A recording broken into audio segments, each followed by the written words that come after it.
Matityahu, Matthew, chapter 1.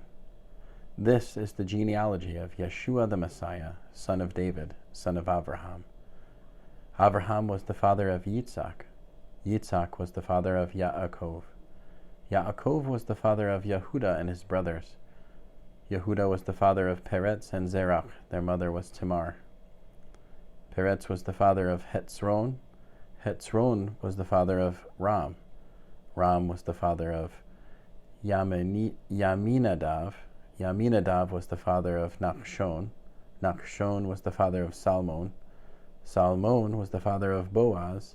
His mother was Rachav. Boaz was the father of Oved. His mother was Ruth. Oved was the father of Yishai. Yishai was the father of David the king. David was the father of Shlomo, Solomon. His mother was the wife of Uriyah. Shlomo was the father of Rechav. Rechav was the father of Aviyah. Aviyah was the father of Asa. Asa was the father of Yehoshaphat. Yehoshaphat was the father of Yoram. Yoram was the father of Uzziyahu. Uzziyahu was the father of Yotam. Yotam was the father of Achaz. Achaz was the father of Hiskiyahu. Hiskiyahu was the father of Manasseh. Manasseh was the father of Ammon. Ammon was the father of Yoshiyahu. Yoshiyahu was the father of Yechanyahu and his brothers at the time of the exile to Babel. After the Babylonian exile, Yechanyahu was the father of Shealtiel. Shealtiel was the father of Zerubbabel. Zerubbabel was the father of Avihud. Avihud was the father of Eliakim. Eliakim was the father of Azur.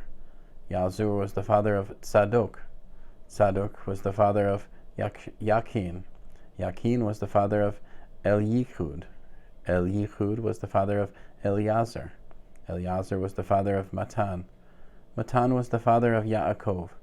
Yaakov was the father of Yosef, the husband of Miriam, from whom was born the Yeshua who was called the Messiah.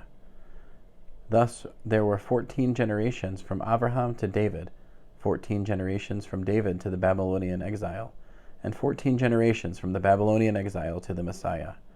Here is how the birth of Yeshua the Messiah took place.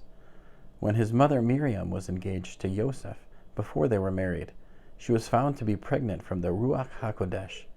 Her husband-to-be, Yosef, was a man who did what was right, so he made plans to break the engagement quietly, rather than put her to public shame.